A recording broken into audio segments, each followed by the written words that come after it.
I am a sucker for a great deal. So I admit it, I'm a total sucker. If I think it's a good deal, I might go out and get it. So I've got here, I think if you've been here long enough, you notice I tend to use this as my preaching thing. What I love about this little thing is not that it's a nice little electronic thing. It has a lot of, I just finished my master's degree. Well, I like to believe, I think I should pass, unless something was horribly wrong. I should have completed my degree about 2 weeks ago. So to read all, okay. The point wasn't that I finished. The point is this thing right here.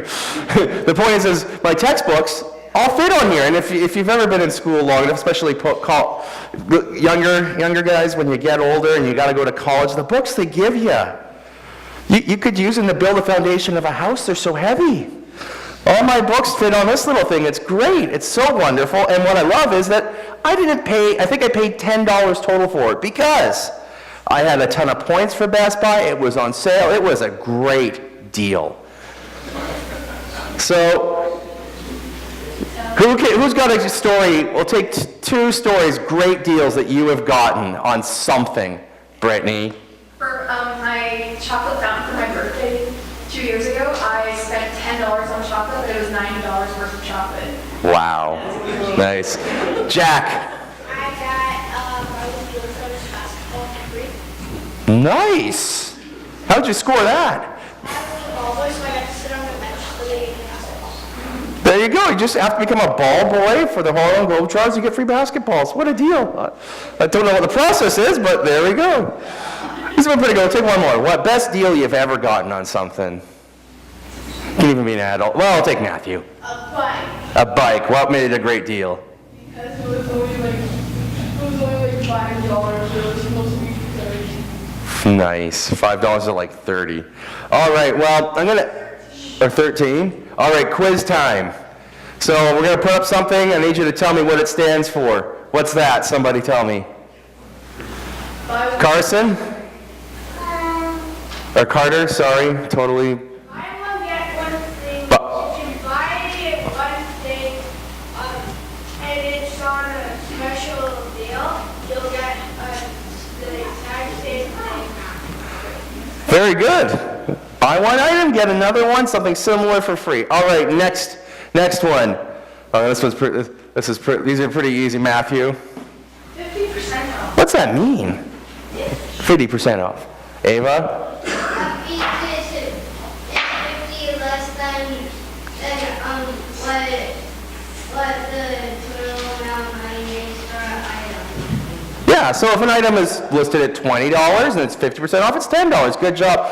By the way, this is intended to make parents sad, angry, disappointed that we can identify sales stuff really easily. This is all about making us disappointed in ourselves about advertising. All right, one more. What's the last one? Alex. What does that mean? What does that mean, if a free gift with a purchase? Are you just stroking your hair back there, Jack? Are you actually going to answer my question? Oh, you're stroking your hair. All right, Carter. Free gift with purchase, you get that for free.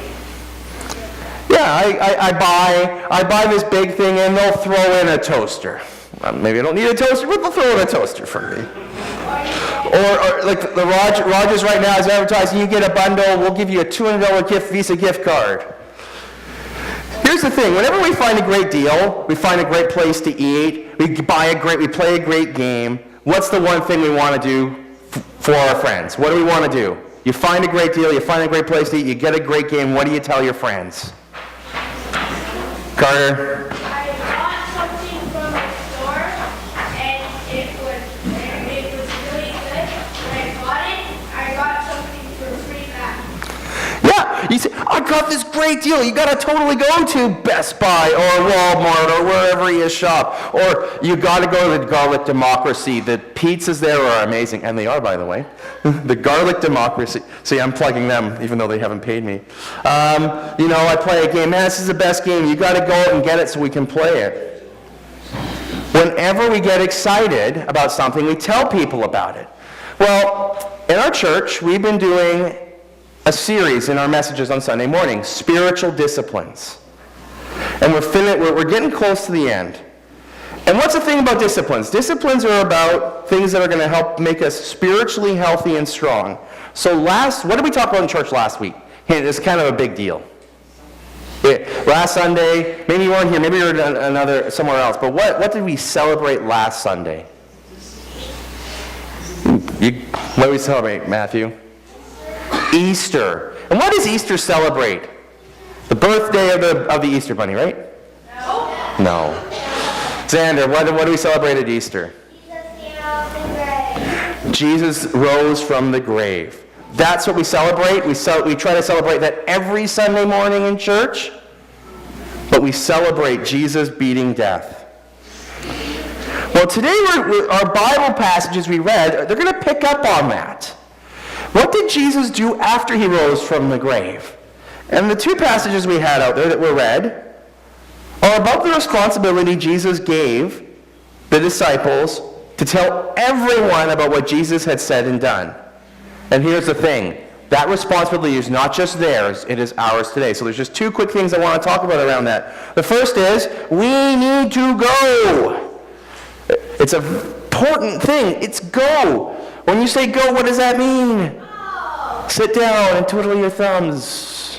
Not really. I'm going to have them put the passage up, and here's what I want. I'm going to read it, but where it's big, bold, highlighted, underlined, I want all the kids to shout out, all right? Ready?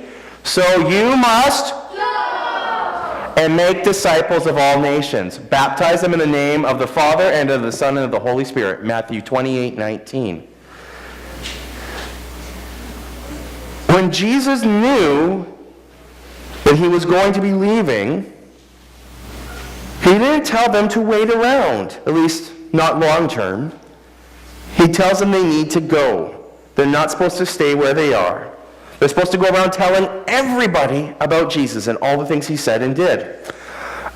And our next passage comes from the book of Acts, but when we read the book of Acts, we see what happens when these guys went around. A guy named Peter and John, they were all over Jerusalem. There's a guy named Philip in the Bible. He goes up to a place called Samaria, which was a big deal because good Jewish people didn't go hang out with Samaritans. But he did it. And the map we see here is a guy named Paul. He was kind of important in the Bible. He basically went over the entire Roman Empire of his day telling people about Jesus. And Acts is the story. It tells us all those awesome things he did and said. Okay, that's great and all. That's in the Bible. What about us? Well, it's a little bit older than in modern history, but it's important. It's part of our background as the Salvation Army. When the Salvation Army started, it was started by William and Catherine Booth. Here's the thing. They didn't sit in an office and send out letters and just kind of waited until people walked through the door. They went out. And they didn't just go to another church or go to safe places. They went to some of the worst neighborhoods in London, England, to share Jesus with people and to serve them in practical ways. And because of that, they radically transformed not just England, but the Salvation Army is a worldwide, like 120-something countries? Imagine if William and Catherine just said, well, we'll wait till people come to us to talk about Jesus. It's all good. We'll just sit back and relax. It wouldn't have happened. We need to go. Second, we go, but how do we do this? And how does this work? We have the power. Going to put up another Bible passage that Amy read, and again, where it's big, bold, highlighted. I want the kids to yell it out. Let's read it again. Put it up there. Ready? 1, 2, 3. But you will receive power when the Holy Spirit comes upon you. And you will be my witnesses, telling people about me everywhere. In Jerusalem, throughout Judea, in Samaria, and to the ends of the earth. Acts 1:8. You see, we don't have to do it on our own. It's not on us. It's not about us, if I just, I need to get like a doctorate in Bible and then I'll be able to do it because that's what we need to do. Education's helpful, totally is. I'm better where I am at because of my education. But it's not why God blesses it. See, Jesus never intended those who follow him would have to do it on their own. It wouldn't have to be about how smart we are, how clever we are, or how good looking we are, or how talented we are. It's never been about that. It's about the Holy Spirit. I'm going to put up a passage of the Bible again on the screen. I'm not going to read it. I'd like someone else to read it out loud. I will send the friend to you from the Father. He is the Spirit of truth who comes out from the Father. When the friend comes to help you, he will be a witness about me. You must also be witnesses about me. That's because you have been with me from the beginning. John 15:26-27. Awesome job, Alex. Good job, buddy. And friend here is another word for Holy Spirit. See, Jesus never expects us to do this on our own. There's a story that's been thrown around, and I think it's a pretty good one. There's a young Christian gal. She was telling people about Jesus. She was on a missions trip in a downtown area, and they went out and they prayed for people. And she went to this one person. She had a very thick German accent, but spoke English. So she asked if she could pray for her, and she said yes, of course. And they talked about what they pray about, and she started to pray. And when she was done praying, the woman said, "Oh, well, I didn't know you were fluent in German. That would have made this much easier if I knew you spoke German." She says, "I don't speak German. I might know 3 words of German." But you see, when she was praying for this woman, she was praying in fluent German. And that wasn't because she knew it. It was because the Holy Spirit gave her the ability to speak to this person in a language she didn't know. And because of that, it made a tremendous impact on this woman's life, because now here's something that you can only explain through God and the Holy Spirit in this woman's life. See, God gave the power to do something amazing, giving this woman not just the right words, but even the right language to speak. You see it there, the Newsboys. Who knows the band The Newsboys? So, yeah, we're throwing back to the 90s, which makes me kind of sad inside when I say it out loud. Yes, they have been around that long when I was a teenager. And they had a song that was called "God Is Not a Secret." And one of the first lines of the chorus is this: "God is not a secret to be kept." You see, when we know Jesus and we want to follow Jesus, we're not just keeping it to ourselves. He's always meant that we are to go out. Now, does that mean I take my Bible, which this one's kind of my Bible now, so I probably wouldn't use it to hit anybody because I like my basically free tablet. I wouldn't want to waste it. But do I hit people with the Bible? Of course not. That won't help. But you know what? I can say the difference Jesus made in my life. But you see, I have to go. I have to go out and be part of the world. It means I need to go shopping at grocery stores. It means I need to go play hockey with my non-Christian friends. I have to go. But the great thing is I don't go on my own. I go with God's power. It's a discipline, though. It's something I have to make myself do. We talk about disciplines, spiritual disciplines.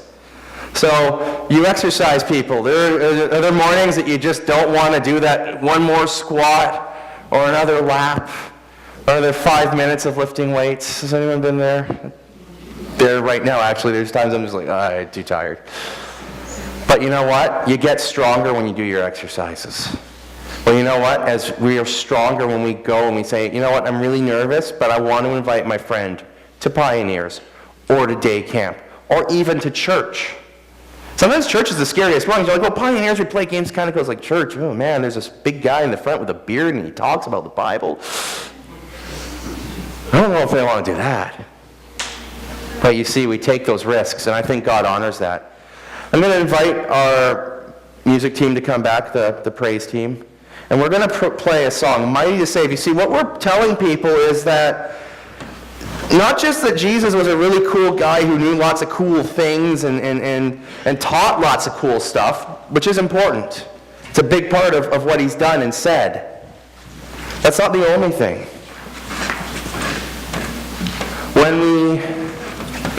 We're also telling people that he is the Son of God. That because of our sin, our decisions that are self-centered, about me first, that separates me from God. And that's not a great consequence, being separated from God. But because he loved me so much, he was willing to pay the price. It has a cost. I do something dumb, there's a consequence. Jesus took that consequence when he died on the cross. But he didn't stay dead. He rose to life on the third day. So, if you've been here before, you know we have the mercy seat, the prayer bench at the front. If you want to come and say to God, you know what, God, either one, I've never actually said I want to follow you. I've never asked you to come into my life and make a difference. Change me on the inside. You can come forward and do that. Someone will pray with you if you want that. If you just want to come forward and say, you know what, God, I want to tell others about Jesus, but I'm kind of scared. You can come up and pray and ask God for courage. Now, it's like a muscle. You're going to have to make the one choice and step and say, okay, I trust you, God, that you're going to help me do this. You can do that at the mercy seat, the prayer bench at the front. You can just come forward to the holiness table up front and stand there and pray, or you can do it from your seat. But as I say, every time I lead and teach, just don't leave here without talking to God about what you can do to follow him better. So as we sing Mighty to Save, it's our declaration, our saying that we believe that Jesus saves us, and he's able to save us from whichever, and because of that, we can tell our friends about him. Mighty to save.